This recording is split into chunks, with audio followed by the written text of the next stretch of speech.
Ya, baik. Assalamualaikum warahmatullahi wabarakatuh. Ketemu lagi dengan saya di channel ini, dan pada video kali ini kita akan memperdalam lagi materi sebelumnya tentang peta, ya. Terutama saya akan perdalam tentang komponen petanya dan cara-cara perhitungan skalanya nanti. Sebelum memulai video ini, ya, bagi kalian yang belum subscribe, silahkan subscribe dulu. Kemudian tonton video ini atau simak video ini dari awal sampai akhir biar kalian mendapatkan pemahaman yang menyeluruh. Baik, saya akan mulai videonya.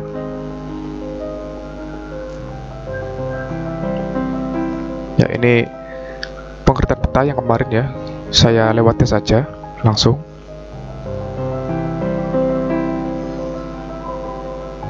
Nah, ini ya. Ini yang belum saya sampaikan kemarin, bahwa ada syarat-syarat peta, ya.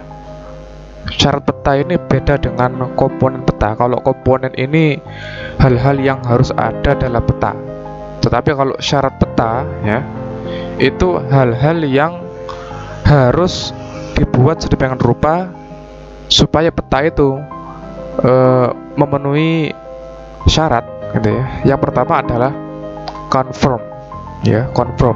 Jadi bentuk-bentuk dan bidang daerah yang dipetakan harus sesuai bentuk aslinya. Nah, ya, kalau misalnya peta Sulawesi itu mirip huruf K, ya kan? Kan kalian tahu ya, peta Sulawesi ya, kan itu mirip-mirip huruf K gitu kan. Maka tidak boleh petanya berubah jadi mirip huruf yang lain kan gitu. Jadi harus sesuai bentuknya, bentuk aslinya harus sesuai gitu. Ini confirm. Yang kedua yaitu equivalen, ya, yaitu peta itu harus sama luas dengan yang ada di aslinya, ya. Jadi daerah atau bidang yang digambar ini harus sama luas dengan yang ada di alam atau bentuk aslinya, ya. Jadi harus sama luas, nggak boleh beda, ya. Makanya itu pentingnya skala itu di sana. Yang ketiga yaitu equidistant, ya. Jadi jarak yang digambarkan ini harus sama dengan jarak sesungguhnya yang ada di lapangan, ya. Dengan apa? Ya, perbandingan skala, ya. Nah, nanti kita akan membahas skalanya lebih jauh. Oke, ini syarat-syaratnya, ya, syarat-syarat peta. Ya. Untuk jenis peta ini saya sudah jelaskan ya yang kemarin. Ada peta umum, peta tematik, sudah ya. Kalian boleh cek di video saya sebelumnya. Nah, ini gambarnya yang belum ya, gambarnya. Ini contoh dari peta topografi, ya. Contohnya seperti ini. Nah, ya. Ini biasanya dipakai oleh para petualang, ya, yang suka mendaki gunung, ya, suka jelajah medan. Nah, ini harus punya yang namanya peta topografi. Nah, ya, peta topografi ini menunjukkan ketinggian tempat, ya. Jadi semisal ini ada angka-angkanya nih. Nah, ini angka ini menunjukkan ketinggian tempatnya, ya, 7.200 meter, gitu kan. Yang ini 7.000 meter, yang ini 7.400 dan seterusnya. Nah, ini makin tinggi, ya. Jadi para pendaki ini butuh ini supaya apa? Supaya bisa mencari jalan yang lebih landai, ya. Tahu landai ya kalian ya? Landai itu lawan dari menanjak. Nah, ciri-cirinya ya, kalau di peta itu antar garis ini jaraknya renggang, ya, renggang ini. Nah, seperti ini ya. Berarti ini merupakan daerah yang landai alias tidak menanjak. Kalau jarak antar garisnya ini rapat seperti ini, berarti ini menunjukkan daerah yang curam atau tebing-tebing tinggi ya ini ya. Ya seharusnya pendaki itu cari jalan yang garisnya ini apa namanya, rengga-rengga seperti ini ya. Nah seperti ini atau seperti ini ya. Oke. Nah ini contoh dari peta topografi. Nah ini kalau angkanya seperti ini maka dia menunjukkan daerah ketinggian gunung ya. Makin ke bawah makin menurun angkanya, berarti ini daerah lerengnya begitu ya. Ini contohnya ya. Kemudian nah ini contoh dari peta korografi ya. Peta korografi ini sebenarnya peta yang biasa kita kenal ya, biasa kalian lihat di atlas itu, atau yang biasanya dipampang di dinding-dinding kantor atau dinding-dinding pusat pemerintahan, biasanya ada peta korografi seperti ini ya. Nah ini peta korografi ya Indonesia ya, ASEAN. Nah ini juga peta korografi sama ya, Indonesia. Oke, ini sudah kemarin ya. Berdasarkan skalanya ada kadaster, skala besar, skala menengah, skala kecil. Oke, sudah ini. Oke.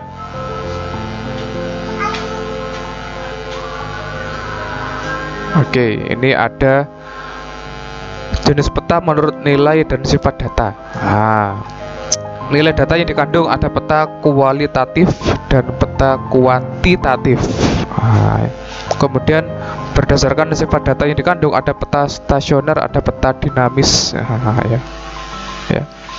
Peta kualitatif ini berarti menunjukkan hal-hal yang sifatnya itu kualitatif, data kualitatif gitu ya.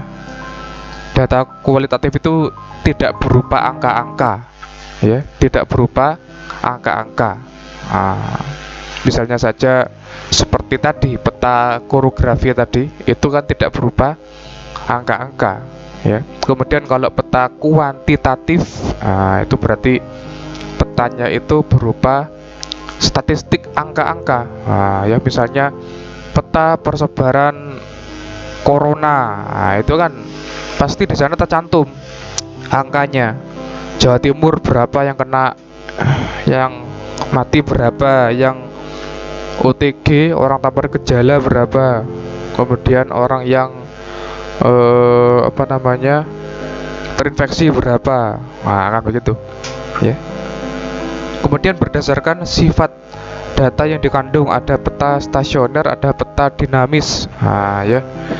Kalau data misalnya ini peta kualitatif ya, peta pemerintahan misalnya, itu datanya cenderung stasioner, pancet, tetap ya, tidak banyak berubah, kecuali kalau ada pemecahan wilayah misalnya ya. Kalau misalnya Kabupaten Lumajang misalnya, kemudian muncul kecamatan baru, muncul kecamatan baru, maka petanya harus berubah. Tapi jarang sekali ya, jarang sekali. Jadi peta korografi itu yang biasa kita lihat itu biasanya sifatnya itu peta stasioner ya, tetap, tidak banyak berubah. Berubahnya mungkin lama sekali ya. Seperti Timur ya, Timur kan dulu milik Indonesia, masuk wilayah Indonesia, sekarang sudah lepas, berarti petanya harus dirubah kan begitu. Tapi jarang sekali ya kita itu merubah peta yang sifatnya stasioner ya. Itu. Kemudian kalau peta kuantitatif biasanya sifat datanya itu dinamis, berubah terus ya. Peta persebaran corona itu data tiap bulan berubah, atau bahkan tiap hari berubah ya. Tiap hari berubah mungkin. Maka petanya pasti diperbarui tiap hari kan begitu. Dan angka-angkanya berubah jelas. Itu namanya peta dinamis. Oke. Jenis peta menurut tujuannya. Ini ya. Macam-macam ini. Ada peta militer, peta navigasi, peta dinding, peta kerja, peta turis, peta aplikasi ya, seperti di HP dan lain-lain. Ya sudah. Ini contoh ya, contoh peta koreografi seperti ini tadi, Bali. Ya. Nah, kalau kalian lihat, ini lengkap dengan komponen-komponen peta yang sudah saya jelaskan di video sebelumnya, ya. Di sini ada garis astronomis, ya, lintang dan bujurnya, ada judul, ya kan? Ada mata angin, kemudian ada apa ini ya? Insert, ini insert ya, ini insert, ini juga termasuk insert, ya. Kemudian ada ini skalanya, skala garis di sini. Kemudian ada simbol-simbol. Ini kotak ini namanya legenda ya. Kotak ini namanya legenda, yaitu kumpulan keterangan dari simbol-simbol. Ya, ada warna, ada tulisan dan sebagainya. Ada garis tepi, ya lengkap ini sudah. Lengkap ya. Ini berarti sudah memenuhi semua komponen peta. Termasuk ini simbol warna ini ya. Oke. Simbol warna. Sudah. Ini sama. Jadi kalau kalian beli peta itu yang lengkap ya, istilahnya komponen petanya harus lengkap begitu ya. Ya biar jelas, ya biar jelas. Ini, oke, ini yang harus ada itu apa? Judul ya, kemarin ya sudah. Judul, simbol, skala, proyeksi, grid atau apa namanya, garis astronomis, petunjuk arah, legenda, insert peta dan lain-lain. Oke. Ini sudah. Nah, ini ya. Judul kemarin sudah saya jelaskan. Simbol peta. Ada simbol titik, garis, luas dan volume. Nah, ini. Simbol titik itu apa? Ini saya jelaskan ya. Nah, ini. Ini namanya simbol luasan ya, simbol luasan. Nah, saya ulangi. Nah, ini namanya simbol luasan. Nah, ya. Berupa area, ya. Ini ada simbol sawah irigasi seperti itu, sawah tanda hujan, kebun, hutan, semak belukar, tegalan, tanah kosong, hutan rawa seperti itu. Ya, ini yang berupa luasan. Nah, ada lagi yang seperti ini, ya. Ini contoh-contoh simbol ini, ya. Simbol yang berupa garis-garis dan area juga ada. Nah, oke. Sekarang kita masuk ke skala. Nah, ya. Skala ini perbandingan yang menunjukkan jarak antara dua titik di peta dengan jarak dua titik yang sama di permukaan bumi. Nah, oke. Skala itu dibagi tiga, kemarin sudah saya jelaskan, yaitu skala angka, skala garis atau skala grafik. Ya. Kemudian ada skala bahasa, kemarin juga ada ya. Skala bahasa. Oke.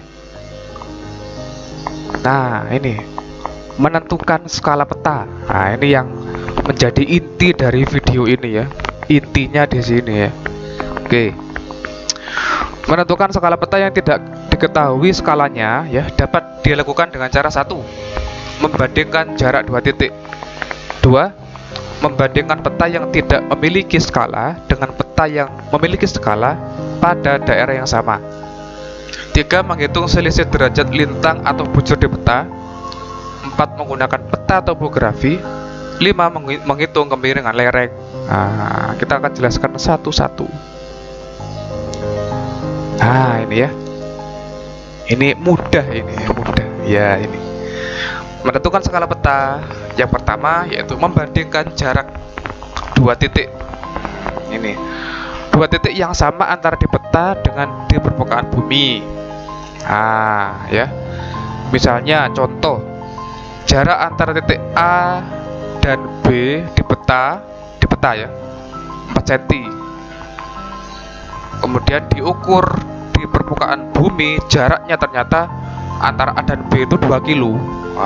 Maka untuk mencari skalanya tinggal dibandingkan saja 4 cm dibagi 2 kilo. 2 kilometer ini dijadikan senti juga. Jadi 4 banding 200.000. Berapa? Sama dengan 1 banding 50.000. Jadi apa namanya? Tinggal di ini saja. 4-nya di apa? 2 dicorek, ini 4 juga dicorek ya. 2 dibagi 2, ini juga dibagi 4 dibagi 4 ya, maaf, dibagi 4 juga, ini bagi 4. Yang jelas depan ini penyebutnya ini harus 1, ini harus 1, depannya harus 1 ya. Jadi ini dibagi 4, ini juga dibagi 4 gitu ya. Jadi 1 banding 50.000. Ini skala peta. Oke, mudah ini ya, mudah, ini matematika SD ini. Oke, yang kedua, membandingkan peta yang tidak memiliki skala dengan peta yang memiliki skala pada daerah yang sama. Rumusnya adalah P2 sama dengan D1 per D2 kali P1, di mana D1 sama dengan jarak yang sudah diketahui skala, D2 jarak yang akan dicari skalanya, P1 ini penyebut skala yang diketahui skalanya, P2 penyebut skala yang dicari. Contoh, skala peta 1 itu 1 banding 20.000. Berapa skala peta 2? Ya, ini contohnya, kasusnya seperti itu ya.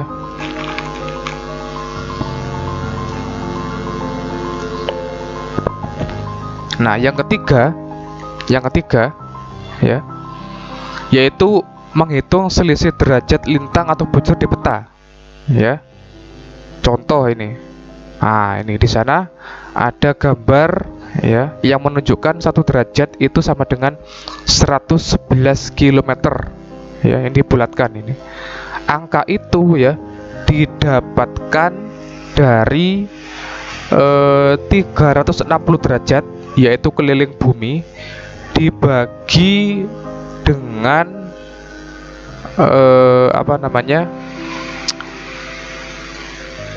jarak yang ditempuh dari satu titik di ekuator ke titik itu mengelilingi bumi. Ya, itu. Jadi keliling bumi ini dibagi dengan 360 derajat. Jadi 1 derajat ketemu 111 km. Itu ya. Ini. Jadi jarak AB di peta 2 cm misalnya, 2 cm.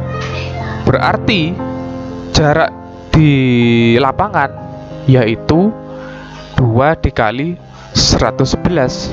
Jadi skala petanya 1 banding 111. Berapa itu? 11. Titiknya ini, nolnya ini keliru, ini nulisnya ini 1, 2, 3. Oke, 11 juta ya, 100.000 itu ya. Jadi seperti itu. Yang berikutnya ya, nah ini, menentukan skala peta dengan menggunakan peta topografi. Ini rumusnya, CI sama dengan 1/2000 kali penyebut skala ya. CI itu sama dengan kontur interval, artinya jarak antara 2 kontur ya. Misal contoh, CI nya 50 meter, berarti skalanya tinggal dimasukkan ke rumus, 50 1/2000 kali penyebut skala. Jadi ketemu penyebut skalanya 2000 kali 50 sama dengan 100.000. Jadi skalanya 1 banding 100.000. Ini juga mudah, ini mudah ya, mudah. tidak ada yang sulit. Kemudian menghitung kemiringan lereng seperti ini ya. Misal jarak BC itu 2 cm di peta, skalanya 50.000, maka jarak di lapangan sama dengan 2 kali 50.000. Skalanya ini 1:50.000 ya, 1:50.000. Maka jarak di lapangan 2 cm dikali 50.000 sama dengan 100.000 cm atau 1000 meter gitu ya. Kemudian beda tinggi BC adalah 100 dikurangi 25, 75 meter. Jadi misalnya ini ya, tinggi B ini 25, tinggi C ini 100 gitu ya. Jadi selisihnya 75. Maka kemiringan lerengnya adalah selisih ketinggiannya 75 dibagi dengan jarak antara B dan C ya, 1000 sama dengan 0,075 derajat ini dikali dengan 100% sama dengan 7,5%. Itu cara untuk menghitung kemiringan lereng. Jadi dinyatakan dengan persen ya, persentase. Sampai sini kalau ada pertanyaan silakan ditanyakan melalui kolom komentar atau langsung japri ke saya ya. Nah, ini mencari titik kontur tertentu. Nah, ini ya. Ada rumusnya juga ya, yaitu CI sama dengan D1/D2 kali CI. Nah, ini sama dengan yang menentukan skala nomor 2 tadi ya. Jarak antara kontur A ke kontur B pada peta adalah 5 cm.